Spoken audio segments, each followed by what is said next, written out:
Christmas 2017, the end of another year of cinema, another year of life, a year of turmoil, and we have another Star Wars film in the cinema, as we will have every Christmas until the end of time.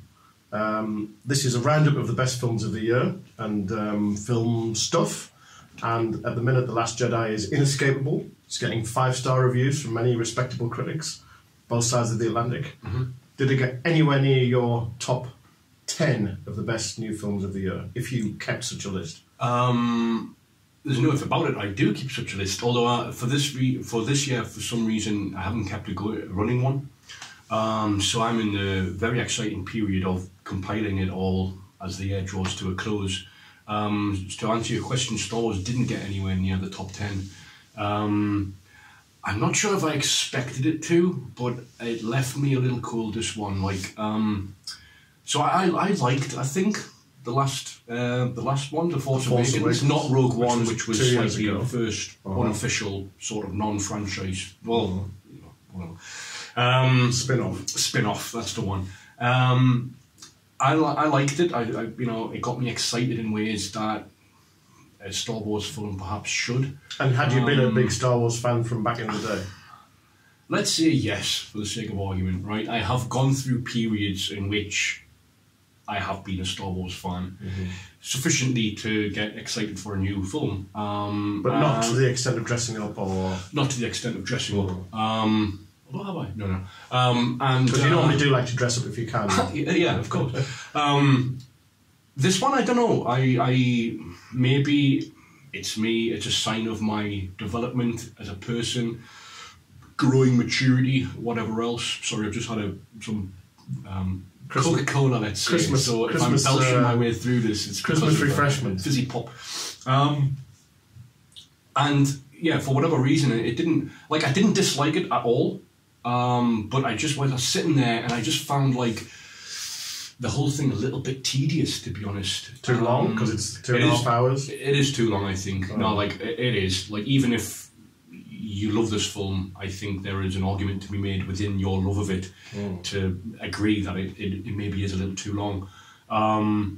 But, okay, the Star Wars films for me are about providing certain emotional, dramatic payoffs, right?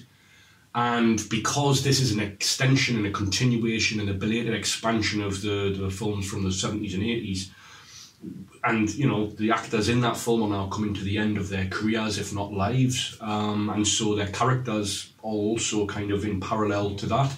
And so we expect some kind of dramatic weight to pivot around those characters in a new context. But the journey towards those payoffs is meant to be kind of exciting, and for me, in this film, it wasn't. It felt a little bit too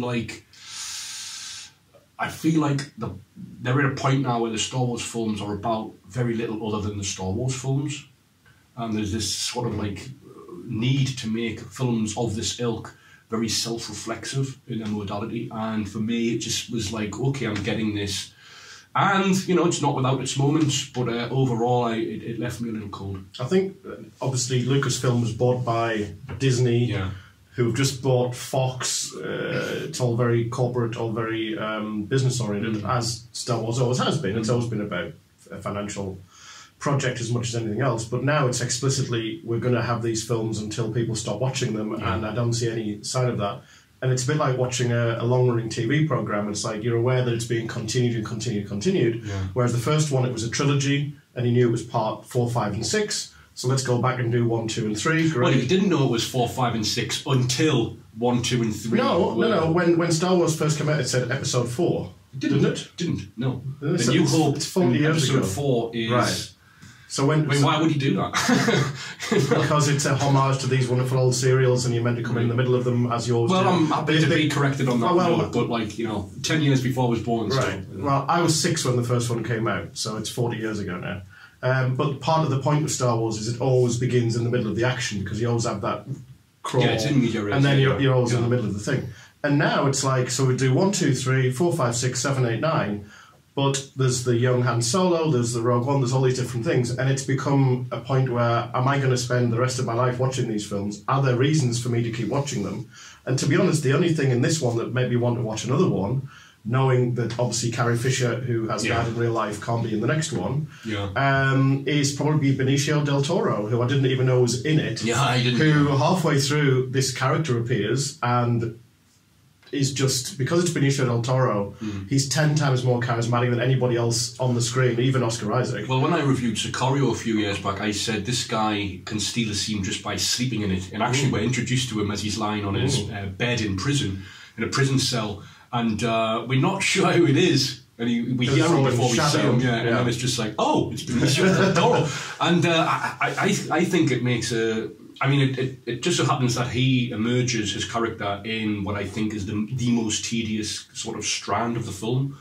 Which is the one where they go to the casino planet, which is obviously meant to be Macau. Rose and Finn go to some Monte Carlo, to find Master Codebreaker, who you see briefly, who's played by Justin Theroux in very Jean Dujardin mode. Yeah. Obviously, as a kind of gag, because it's not really him that they end up getting. It's this sleazy, stuttering Benicio del Toro in a sequence which has a fairly explicit anti-horse racing subtext to it, as well as the I got vegetarian when I saw that, as well as the vegetarianism that we saw also in the film. So Rian Johnson, who I think is the first person to write and direct a Star Wars film since George Lucas, clearly is using this as a way of putting certain of his own ideas in, which is perfectly fair.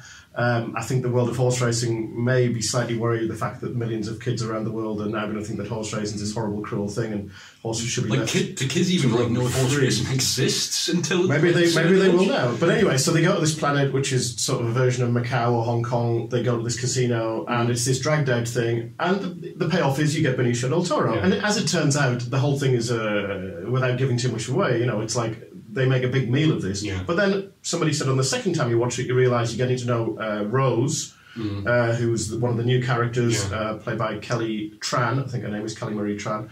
And so there we are, and they love that character. I mean, it might be middle chapter of 3 syndrome, but for me, a large part of this film is just spent they don't really know what to do with them, but they know that they have to do things. So we get a lot of cross-cutting, and we're not really sure what's at stake. I'm just this is... I mean, they've got 15 to 30 people left in the Resistance as we see them. And this massive empire which completely outnumbers it and, out-resources it and whatever else.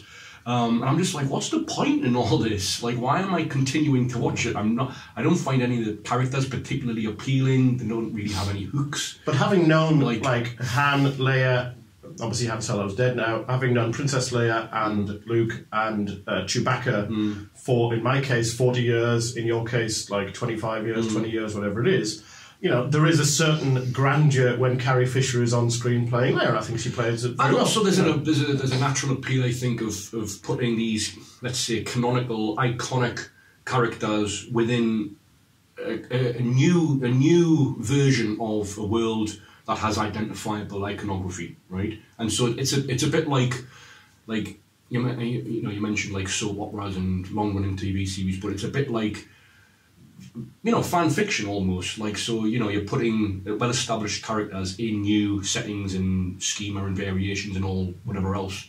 And the fact that has I suppose, an appeal to it in concept and theory.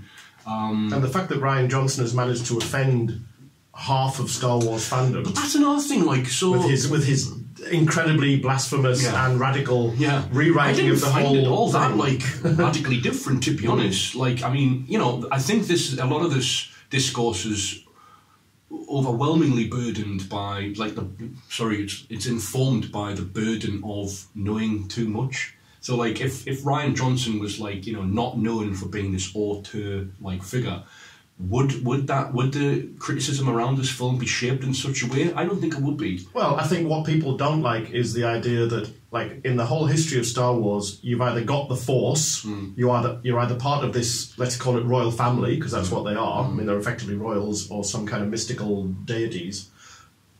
And if you haven't got the Force, then tough luck. If you're Han Solo, you've just got to rely on your wits and smarts. And what this film is kind of saying is that maybe Rey, who is the new kind of the main protagonist, there's this whole thing that she's Han Solo's daughter or Kylo Ren's sister or whatever it is. And this film basically at a certain point says she's just a nobody from Nowheresville, which kind of is maybe a bridge to lead into another film from this year, which is Blade Runner 2049, which by this point I think we can talk about without worried of too many spoilers. Yeah. Because again, in this film, in Blade Runner 2049, Ryan Gosling's character at a certain point thinks he's the special one, thinks he's somehow got this magical, he has this special thing about him, and somebody turns around and goes, "Oh, you idiot! Of course you're not. You're just a replicant. Yeah. You're nothing special." And in Blade Runner, this was seen as like, "Oh, that's a great storytelling gambit." In Star Wars, it's like, "Oh, you can't do that," because like the whole history of Star Wars is we follow the Skywalker family and the people who have the Force, and anything above them, there are interesting characters on the sidelines, but the Force is a mystical thing that gets handed down through your midichlorian crystals or whatever they are. Don't ask me to go into the details of that. So in a way, it's like so the two films of this year, the two big sequels of science fiction, which is Blade Runner, which is the first sequel to a beloved Harrison Ford starring early 80s thing, and then Star Wars. But of course, Blade Runner in the US, North America, was a big flop. In Britain, it did very well. In other countries, it's done. But it's generally seen as, I mean, when it first came... Did you like it? Yeah, it's one of my films of the year. It's like one of my, I would say, top 4 or 5 films of new films of the year. And when it came out, if you remember, the British critics were like, you cannot process how good this film is. This film is like, has redefined every expectation. It's like one of the greatest films ever made. And then when the public saw it, and when the box office emerged, it was like, oh, there was something about the screenings that those British critics went to. I mean, I can understand why they were very enthusiastic about it, but looking back on it, like whatever it is, 4 or 5 months later, the idea that Blade Runner 2049 was this vision of cinema, like it's barely even mentioned in top 10 lists now. When I saw it, there was a vocal protest at the end of the film by one member of the audience, and it wasn't a full cinema by any means. It wasn't you, was it? It wasn't me. Indeed, I love the film. Red. But you are sorry. We've gone red. Yeah, we're just recording. Oh, it's meant to be red. No, I love the film, but this, he was just like, what was it, like 30 years for that, and you just shit all over the grave of, the which is exactly what people are saying about The Last Jedi. Okay. I mean, people are literally saying, well, not literally saying that, but they're like saying, you have destroyed, I mean, people are saying you've destroyed my childhood. It's very fierce with Star Wars, though, because it has a built-in expectation and fan base to fulfill and satisfy, whereas Blade Runner doesn't. Blade Runner, you watch that film, and it doesn't really lend itself to a sequel. I mean, in this current climate, rewatching it, you could say, okay, well, yeah, we could have a blatant sequel to this. Like 35 years later? Yeah. But it's it's not like it's not readily built for a franchise, and so I'm surprised it even got greenlit in the first place, and I'm thankful that a filmmaker like Denis Villeneuve was able to build this film within his vision or whatever else. But do you think it was because Han Solo, Deckard, because Harrison Ford kind of got a massive payday with Star Wars, and he's thinking, that's nice to get like $20 million, whatever I got. What else can I dredge back? Because he's not going to do a sequel to Frantic. He's not going to do a sequel to... Is there an Indiana Jones? Yeah, well, I mean, that's kind of fizzled out a bit. Right. So, whereas Blade Runner is the kind of thing where, you can... Blade Runner is like a cult film. It's like, it's not particularly popular. It's not like... I mean, but it's most still, people I know who've seen it love it. It's still shown a lot. You can see it every month in London, presumably. And for you, I mean, as I say, I'm happy to put it in my... I think it's been, in terms of what's come out, it's been a pretty quiet year. And normally I would expect a film like Blade Runner, which I think is a strong film, ambitious. I love Denis Villeneuve as a director. He always gets these scripts which are not quite there, and he manages to just make you not even care about it. Yeah. And normally this would be like bottom reaches of the top 10, and now it's sort of top half. Because to be honest, I haven't seen a new film this year that has knocked me out, that I would give higher than 7 out of 10 to. And I can't think of a year if that's ever happened. I mean, I haven't... In terms of commercial releases. Yeah, in terms of what's been on. Like, I haven't seen Call Me By Your Name. There's been a couple of the big films that I haven't seen so far. So A Phantom Thread could be one, But yeah, in terms of the new films, I mean, if I had to make a list, it would be Blade Runner, Get Out of Jordan Peele, Elle of Paul Verhoeven, which was last year in North America, was nominated for the Oscars, and Good Time by the Safdie brothers. And they're the only 4 that I would say were even on the threshold of being must-sees. That I'm actively recommending to people and saying, you have to see these. It's a strange one. Like I said, I think in the last video that we did that I love the process of arriving at the critical process of arriving at the opinion that a film is merely just like okay or satisfactory, right? So I'll obviously continue watching films, especially at the moment, because for whatever other reason I'm experiencing a renewed interest in the medium that we love. Nice. But I agree with you. I mean, there hasn't really been a standout film on release other than Blade Runner 2049 and another film which I rewatched last night at the time of recording, Song to Song by Terrence Malick, which is I rewatched it. It's the only release this year that I've had the luxury of being able to rewatch. And you rewatched it on a TV, on a very good laptop screen in an intimate setting with good headphones, etc. With your face about 3 inches from the screen. 15 gigabyte Blu-ray download. I do think that Malick, and this is the worst cinephile snob thing to say, but I do think Malick's one of those where you need to see them in the cinema. And like somebody said to me, I saw it first time at the Prince Charles. They said, I don't get Terrence Malick. I've watched all of his films, and I said, but have you watched them? And they watched them all on telly. I'm like, this is a director where certainly the first time you experience the film, you need to see it on the big screen. Like his previous film, which was Night of Cups, which barely got released. Yeah. I think Song to Song got a slightly bigger release because it had a bigger name in it. But Night of Cups would definitely, I mean, that's an 8 out of 10 for me. If Night of Cups was out this year, it would be my #1 film of the year by a clear margin. It isn't. We've got to talk about what we've got. Song to Song, I saw it once in a big screen, massive screen in Vienna, and I've got to say I struggled with it. I liked the Val Kilmer cameo. There were moments of incredible beauty, incredible grace, but the whole thing, I came out of the cinema, I was like, yeah, well, we all have our off days. Yeah. But the first time you saw it, it was up there, and it was a natural number. It fitted very easily and naturally into the #1 slot if I was to be keeping a running list. But you are a Malickian, you are a Malickite. Well, I am, but I am now. I wasn't, and I am now again. So I've sort of, I ran cold on him for a while. I went through a period until the beginning of this year, basically, so from the Tree of Life onwards, and I think I was very much taken in by the ambivalence with which that film was met, The Tree of Life, and I was reading some very, very good ambivalent prose. And it did win the Palme I think it was Michael Atkinson who reviewed it for Sight and Sound. It was a very good review in which he said, does Malick think the sun shines out his ass? Do you? And I was like, oh, well, do I? I don't know. And then To the Wonder, coming off The New World, which I know is one of your favourite films of all time. Yeah.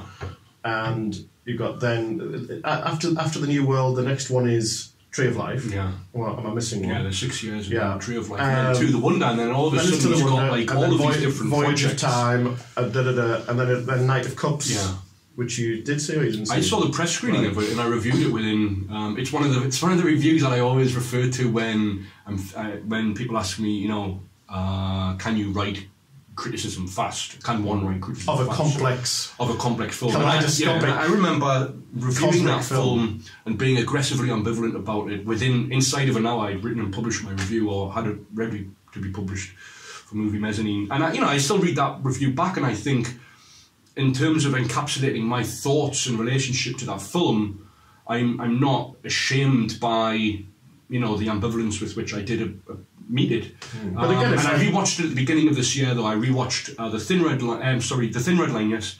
Then I rewatched The Tree of Life, and I rewatched Night of Cups in dramatically different emotional circumstances to when I first watched Night of Cups, and I'm still waiting to rewatch To the Wonder, which I think is his weakest film. But Night of Cups blew me away. The Tree of Life, I think, is like a masterpiece, if we can say such terms these days. And so Song to Song, when I first saw it, I connected with it very deeply. I think he's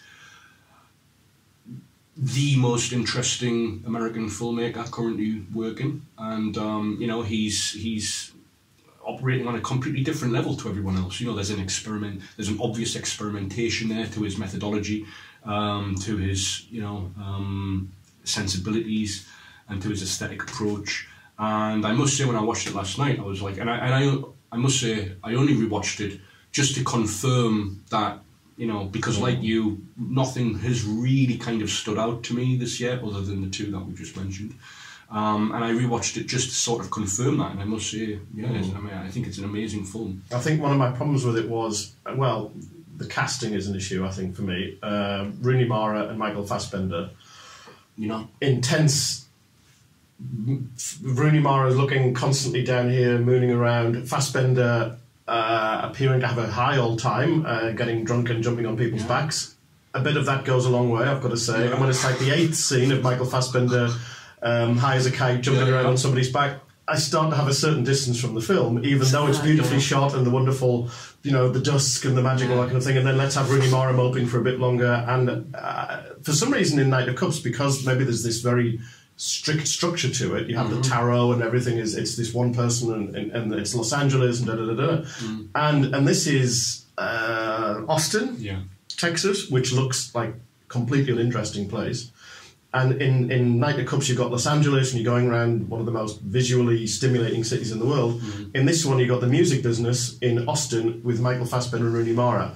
And I can't think how anybody could make those 4 elements into a watchable film. And to his credit, Terrence Malick gives it a hell of a go. But in the end, it was like, if you start with these ingredients, the cake you make is not going to be particularly edible. And I gagged on it, I've got to say. I don't know if it's if the sort of backlash against Malick in general has been informed by the fact that, you know, the sort of disembodied twee voiceovers for which he was known in his early films, such as Badlands and Days of Heaven, that's now being transferred into a contemporary aesthetic. He's not making period productions.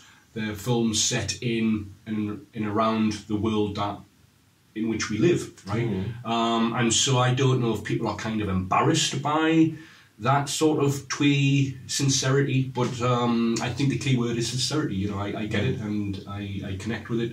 And this is a film in which, you know, love is an emotion in flux, and there's a dialectical process in which Rooney Mara's character is kind of drifting away from one character towards another, and then which is what we've had in the last few films. To be fair, but I mean, it's a theme that I love to watch. I mean, but I think it also, well, as I say, to me, it depends on who you've got to somehow get what you've got to get where the love comes from. And you've got to, like in To the Wanderer, it's difficult to kind of grasp what the love bombs are there. In Knight of Cups, you have, you know, a range of women. Christian Bale, who is a kind of interesting protagonist. He's, you know, he has a vision of seeing this shallow world of Los Angeles that he's drifting through, and he's got this interesting family background with Brian Dennehy and the brother and all that kind of thing. And to me, it's just like it holds together much better than Song to Song, where again it was just. I can see that these beautiful, rich people are in love with each other. I can see it, but I don't feel it. You know, to me, it's like, here's these pawns, here are these chess pieces I'm going to move around on this beautiful chessboard, and the camera's going to swoop around them, and maybe that works, maybe it doesn't. But in terms of its release, in terms of its distribution, in terms of its reception, clearly Malick is out in terms of fashionability, and perhaps next year, 2018, when his new film Radegund is going to be out, which is a period piece set in the Second World War, which is not going to have swoopy, voiceovery, you know, apparently it's all going to be in German, and it's going to be, I don't know, maybe going back to not even The Thin Red Line, but maybe a whole new direction for Malick. And maybe it's going to be one of those things where we've kicked you for a bit, Terrence, and now welcome back. So yeah, I mean, I don't know.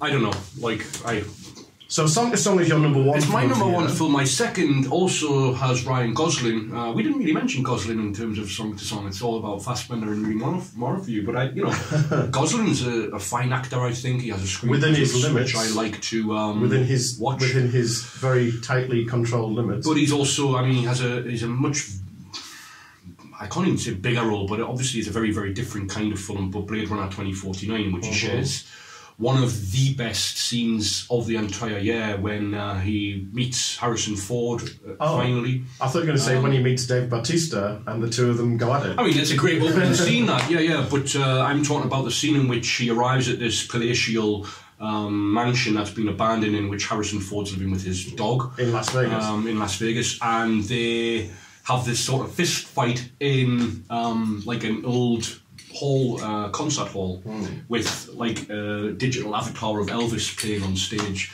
I thought like it was holograms, beautifully conceived and beautifully delivered, and it's really nice to watch a film by somebody who thinks in images and somebody who's been given the money to put those images, bring those images to life, and has Roger Deakins as a cinematographer, which is not a handicap for a director. Definitely not, but obviously, I mean, Villeneuve as well is very capable of telling stories and images using a tripod, which is always very nice, and there's an elegance and grace to the way this film is shaped around these characters and themes. I've been a big fan of his for a long time, and I've had a lot of stick from other critics who, I mean, some people can't stand Denis Villeneuve. They think he's like he's charlatan, shallow, just it's all about, I can hire Roger Deakins and Johan Johansson and guess what, I've made a film. Yeah. Then Arrival came and everybody flipped for that, which I thought was the weakest ones are the ones that I've seen. And then Blade Runner comes out and everybody's like, oh, Denis Villeneuve is one of the great directors of the world. Marvellous. No, I was a massive fan of Sicario as well, which is a film I'm intending to go through again. But like Blade Runner, sort of, it kind of came and then it kind of went. And there's been a few films like that this year. It was a big deal because it was like gigantically incredible, overwhelming reviews, and I was like, wow, the reviews are going to be published in the States, and they were like, oh, positive but a bit mixed, and I was like, then it comes out in the States and flops, does well in Britain, so it's a funny one, but as I say, I'm just surprised how little it's now being talked about in these year-end things. Well, because it's not an Oscar contender, apart from Deakins will probably get nominated, but it's not, it's not going to get nominated for Oscars, so people don't want to talk about it like that, and also in like critics' top tens, it's like, it's bubbling around. I honestly think it's reflective, though, of the liberalisation of critical discourse and culture in general at the moment. So, like, a film with two white male heterosexual protagonists, and a film whose universe plays, has women portrayed ostensibly as like a marginal thing, or things to be dismissed and flippantly explored and treated, and I think it was properly knocked in terms of it was not the film we needed. That was the thing. That's right. Yeah. Shout out to Cameron. Kay Austin Collins. Yeah. But no, I thought the best performance in the film was either Bautista, who is only in the first scene, or Ana de Armas, who's an actress I've never heard of, who's a Cuban actress who plays the holographic girlfriend. And as I can see why that's problematic in terms of agency of a female character, but in terms of, because it's, I mean, the whole Blade Runner, the whole Philip K. Dick is about what is humanity? Is humanity biological? Is it a construct? Is it mental? How do you define it? And that, I thought that character was the one that Philip K. Dick would have really responded to. Yeah. I mean, A, because he liked dark-haired, beautiful women, but also because there was a genuine poignancy and a genuine dimension, which I thought kind of showed up Ryan Gosling's character. Even taken on its own terms, that kind of criticism to which I've just referred, it doesn't really make any sense. I mean, you can only really advance a critique of that ilk if you watch this film with a very cursory overview. You don't even have to watch the film to write the kind of fluff that was being written, which I said at the time. But like, as you said, that character has so much agency in the film, and even if she didn't, so what? But but it's because she's beautiful. She's like a sex object. Yeah, she's secondary. But even within that, which I would dispute, within that the actress and the writers are able to make something so much more of it, because if you say his girlfriend's a hologram that he turns on and off and carries around in a box, well, it's going to sound like a sort of 70s sexist nonsense. But when you actually watch the film, and and her and Bautista, who are not human, in fact, there are very few humans in the film, as it turns out. I mean, maybe everybody's a replicant by this stage. There's very few humans in the cinema as well. Yeah, this great kind of tedious thing. But do you think part of that is the reason why Get Out, which, as I say, I'm happy to put in my top 4, top 5 of the year, as am I, is a film of the moment, which everybody watches and everybody goes crazy over. #1 film of the year from many polls and stuff like that. It's a film that I like, and I'm delighted the fact that a horror film is all of a sudden critical favourite, and because of course it's so good that it stops being a horror film. It becomes a satire, it becomes a drama, it becomes a comedy, whatever it is. But you can't call it a horror. I mean, it is first and foremost a horror film. Yeah, I think so. Yeah. But it's like It Follows a couple of years ago. It's so high class. It's like when Kubrick did horror with The Shining. It's not really a horror film, is it? It's like, well, a horror film can only be like Frankenstein or something. And do you think it works as a horror? I think it sort of works. I think there are some internal inconsistencies. Like, without going into the details for those who haven't seen it, there's a bit where somebody gets their brain cut in half and the wrong half gets thrown in a bin. And you kind of go, hold on, this whole thing is based on this brain operation, and it's like, he's just thrown the brain into the bin, so how does that work? And also, as a horror fan, the climactic kill crazy rampage is a bit blundered. You know, I think we need a lot more unpleasant guts spraying against the wall. Perhaps so it becomes a bit prissy at that point. It is a bit palatable, perhaps, for its own good. Maybe that speaks to its success, though. I mean, if it was kind of all-out gore and horror, and those kinds of scenes, maybe people wouldn't have responded to it as strongly. I don't know. But I think it wouldn't have caught on as widely. But I love. I read one review. I forget. Sorry, I can't credit who wrote it. It was in an end of year roundup, but they referred to the film's depiction of microaggressions within a sort of racial conflict context, which I thought was a great way of putting it, because I think the performances are, like, across the board standout. And even before, I mean, the opening scene, I must say as well, is absolutely amazing as well. Which kind of tips you off in terms of the guy is going around the neighbourhood and gets bundled into the car, which reminded me very much of Zodiac. And you know, it's expertly done, and it does tell you that this is capable of being a horror film and going places that we might not expect it to go down. So we're always aware of that, even when the film then ostensibly turns into this, like, sort of comic drama kind of setup. But then you do, I mean, I think the best performance in the film is one by his friend on the phone. Played by Lil Rel Howery, who's a stand-up comedian. Yeah. And somebody said, oh, it's so out of kilter with the rest of the film. It's like, well, that's the point of that character, that he's saying to his pal, just get out of there, you idiot. I feel like, but I like... One of the reasons why I like the film is because it's able to be all these different things at once. And a lot of people, I think, are suggesting that it's not those things simultaneously, it's those things kind of successively, and then, you know, going back to different genres. But for me, it pulls it off. Well, I mean, horror and comedy, as we know, are kind of twin genres, because they both rely on getting a specific reaction from the audience. Yeah. You should be going, and they should also be laughing. And I saw the film in on the first weekend that it opened in California with 3 people in the cinema, because I wanted to see it on the opening night, and I'd heard all this about the previews about people going crazy in the cinema. And I got there too late, and I had to go and wait 2 days, and it was in this emptiest cinema with 3 middle-aged white dudes sitting watching it. So it was not the kind of the participatory thing, because it became a phenomenon. It was like, oh, have you heard about this amazing film? We've got to go and see it. We almost saw it on the big screen again, because you'd already seen it, and we were going to go see it on a Saturday night here in Newcastle, but at the very last minute we ended up going for a drink instead. But so Get Out would be in your top 5? I mean, as I say, Get Out, Elle by Paul Verhoeven, which is a film which, because it was last year in the US and this year in Britain, and it was earlier this year, I think it was actually the same fortnight that it came out, the same time as Get Out, but doesn't seem to have kind of maintained in the kind of cultural conversation. Definitely which is kind of bizarre, considering it's like, A, it's hilarious, B, it's very challenging in terms of gender, sexual identity. How can you make a film like that about rape? You know, how can you make this da-da-da-da-da? And it seemed as though it was like a big buzz at the time, and now people are like, oh yeah, that thing. And again, because it's not this year's Oscars, it's like, we can't talk about that because we want to promote these films to this year's Oscars, and the tail wags the dog. But for me, if people forget about Elle, or, you know, the guys, I mean, Verhoeven's nearly 80. I think he's 80 next year. It's his first film in 12 years, 10 or 12 years, something like that.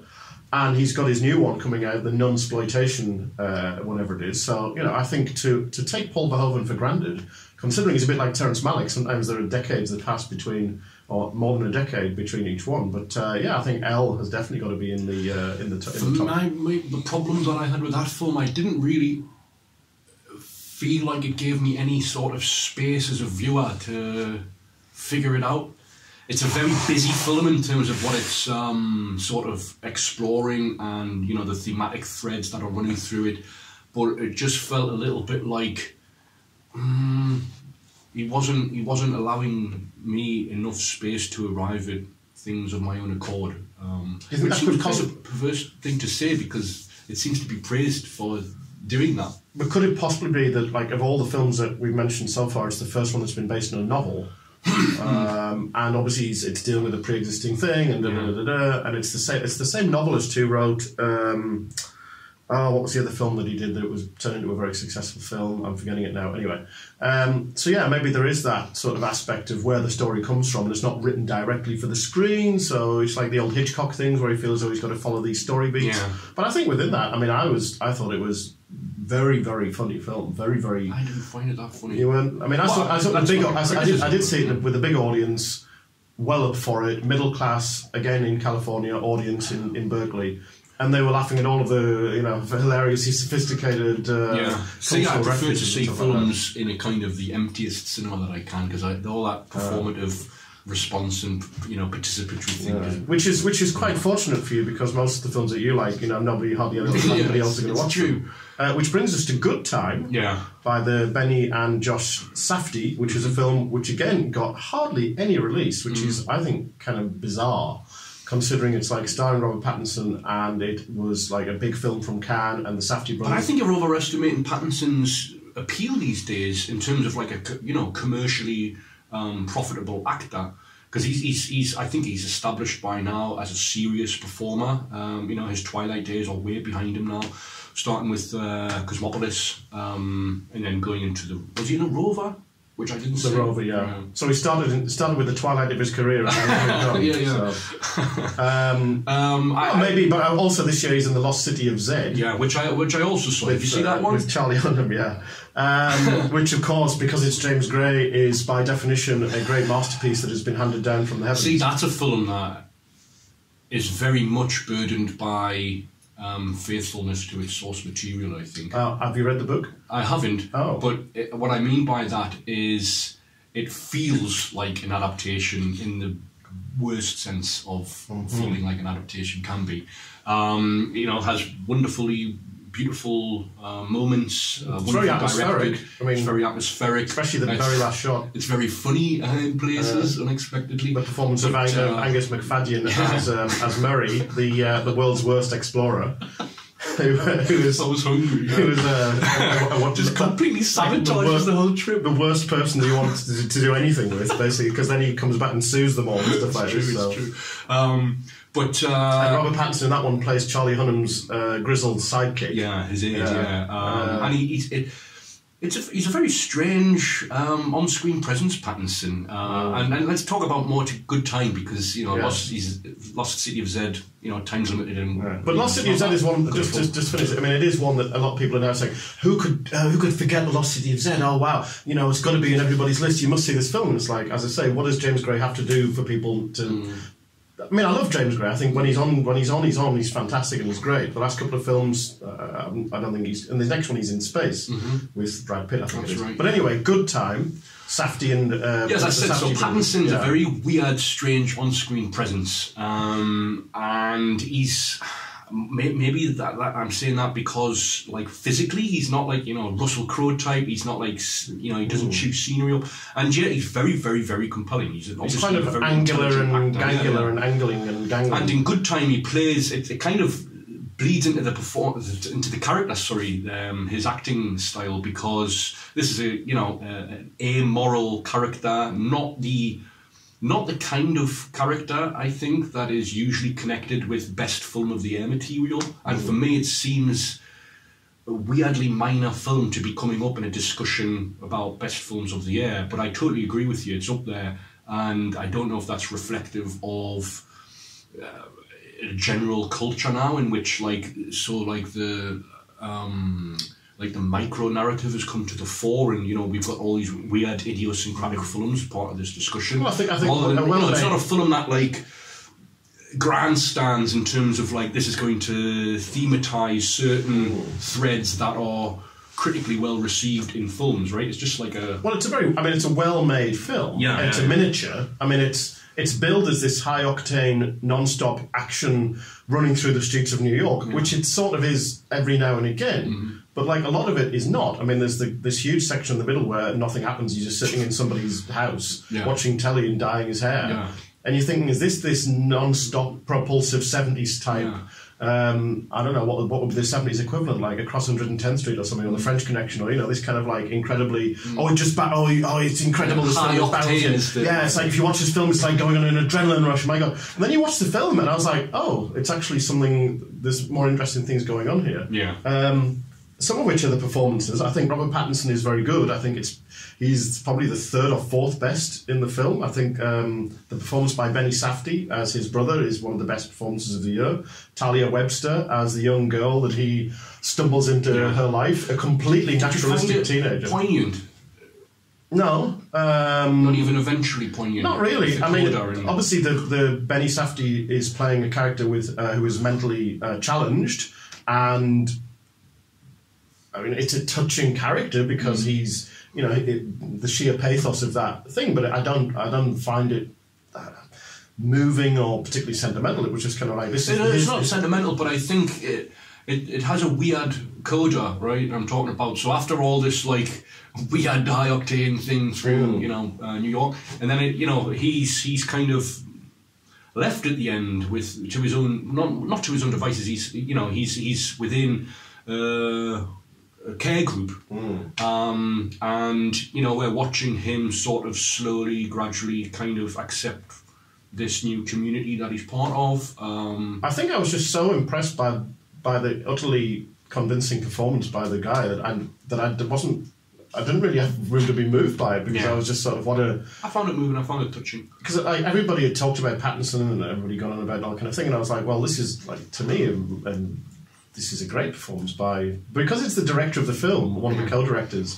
Yeah. It's like it doesn't somehow count in the thing, and I was completely blown away by him, and as I say, by the young girl, and even by Buddy Duress, who plays the kind of false brother who ends up in this kind of ludicrous. That's another thing. Like when he's in the back of the car, like so he's narrating how he came to be where he is, and it's like, where's this film really going? And I think it's held together by excellent direction, compelling performances, and what I think is the best score of the year, which is by it's some like 0.7x or something like that, So, but I think it's just idiosyncratic, and it's got this really confident. Can we say muscular feel to it? So like it's very assertive in addressing and doing the things that it wants to do. I only saw it once, and I was sitting right in the front row, and I was like, oh. And I normally sit at the back, and I'd love to see it again, sitting further back and knowing what the arc of the story is. And because the first time you're like, what is this? In a full cinema in a full cinema. So, are there any that we've missed that would be in your like top 2 or 3 in terms of films that have been seen? Well, like you, I missed Call Me by Your Name, which has been with us all year. We have no excuse. Like, I know, we have no excuse. No, but like just in terms of part of like the critical discourse of the year, I feel like this. We should have perhaps... Are you a Guadagniniist? Yeah, I loved I Am Love. I missed the follow-up to that, Bigger Splash. And which this looks maybe closer to in terms of Rich People by the Seaside. I want to see it. It just came and went, and I didn't really get a chance to see it. Maybe 3 to deal with quickly. Thor Ragnarok. Didn't see it because I haven't seen any of the other Marvel. You don't need to. Movies. I've only seen the first 2. Hilarious. You like Mark Ruffalo. You'll like this. Okay. Mother, which came, went. And made a bit of a splash in what feels like the weekend that it was out in cinemas. A bit of a splash and a bit of a stink. Yeah, I mean, I liked it. I liked the experience of watching it. I feel its first half is better than its second. In terms of compelling viewing material, although the filmmaking is superlative. But it gets funnier as it goes on. I mean, it's like funny at the beginning with that. It's very exhausting in a way that Aronofsky's films tend to be. I've got to say, I think the unbraced sink is the funniest gag of any film this year. Do you think? And I think Aronofsky should definitely make an all-out comedy. Yeah. Because like Noah was very funny. There were hilarious, quotable Ray Winston moments in Noah and with Russell Crowe. And in all of his films, I mean, he's seen as such a kind of dour, grim ordeal filmmaker. Pie, and I mean, The Wrestler's very funny as well. Requiem for a Dream has its darkly comic moments. All right, but like Mother, if you watch it, I think as a piece of comedy, that is like Fawlty Towers. I mean, that's like brilliant farce. Yeah, and the fact that he's never said to people like Black Swan. I mean, Black Swan's Barbara Hershey's. It has funny moments. In that film is a comic performance. Even though it's so intensely serious. So yeah, Aronofsky really needs to do. I'd like to see Bad Moms 3. Noah's hilarious. Yeah, I'm just saying all the regulars and stuff in that. But like, you know, maybe you should do with Mila Kunis, Bad Moms. A very Bad Moms. I'd like to see him abandon the serious pretensions in which he seems to want to wrap every film he makes. But don't you think Noah Mother felt to me like he was purging all of that? It's like he would take I liked it, but I have as I said to you on social media the other day, I have no real like inclination to ever watch it again. Christmas night with the parents. The emotional content of the film doesn't have durability because it's so heavily cloaked in grandstandy allegory, and it's like, well, what else is there to get from that film? Like, you know, more laughs. Speaking of laughs, Brawling Cell Block 99. Okay. I'm not being facetious. I think that's also a very funny film. It's hilarious. I mean, like, but like, I was for those who can endure the I was extreme violence. Laughing through the first like really horribly violent scene in that film and I think it's a build-up of nerves and the tension that it creates the film. So, you know, Vince Vaughn playing a guy who's been sent down for 7 years, a 7-year stretch, which is like 3 or 4 years longer than what he was expecting, and you know, everyone's been kind of a dick to him, and they're, you know, really kind of testing him, and you know, he towers over everyone, and you know at some point, you know, he's going to kick off. But he doesn't kick off because obviously. But like, he doesn't kick off because people are being horrible to him. He kicks off because out of necessity. That, you know, we won't say much more than that because I don't think we need to. But like, but it is a video when he game. does kick off, it is layers of a video game. He has to get from one layer to the next by a specific way of doing it. And the way to do it is he has to sort of punch through people's heads to get to the next level. It is. It's very video game. I didn't see Bone Tomahawk, S. Craig Zala's previous film, and I really want to on the strength of this because I think like maybe that's in my top 3 films of the year, along with Blade Runner and Song to Song, because I connect with. It's not a Prison Break film, but it definitely riffs off that genre. But I connect with, I went through a period when I was a teenager of trying to write novels, like handwrite novels, in which kind of basically a male protagonist has to fight other male characters and he has to fight his way. But I think S. Craig Zala has written these novels. So I kind of connect with. I think he's written about 6 of these. So maybe, you know, I think he's going to start filming them as well. But that film again got very little release. I mean, it was on video. Did it go straight to? It was like it was in certain cinemas in Britain for a week and then it went. But even in the States, a lot of people are like, oh, how do we see this film? It's playing 500 miles away, and like. There's obviously something wrong with the distribution system where a film like that, which should connect with like young male audiences, I would say, and if you sell it right, it would do. Yeah. But it's like, are young male audiences just not going to the cinema? It would be a very sort of consciously misleading promotional campaign, though, because it is a very slow film, weirdly. Yeah, but it gives you enough. There's enough bits of violence all the way through to keep you waiting for the next one. Yeah, and they are escalatingly horrible. Yeah. So you know, it's just like. And by the end of it, we've gone into a whole other realm. So those are the films that like did get released, and 2 that I would give a little shout out for being horribly underestimated and dismissed was Ben Wheatley's Free Fire. Didn't see it. Which was out like things like years ago. I'm going to make a point in 2018 of rewatching the Ben Wheatley films which I have seen, which I feel I was maybe unfair to, and watch the ones that I haven't seen. Well, we have to be quick with him because he's churning them out, and I think he's got at least 2. And the other one is Suburbicon, George Clooney's film, which was widely derided for its ham-fisted take on racial politics, and it was not the film we need now. So this was crapped on from a great height, and because part of it is this film noir spoof, Coen Brothers old script, silly 1950s murder mystery. I didn't think you liked it. Shenanigans. No, I liked it. Okay. And then next door to them is this black family who are getting like horribly persecuted, and there's like a race riot and all that kind of thing. And it's like, how can you have these 2 things? And people saying, oh, they bolt them together. And like, George Clooney's many things, but he's not stupid. And I think he knows what he's doing in terms of he has this noir story, but actually there's this bigger story going on next door.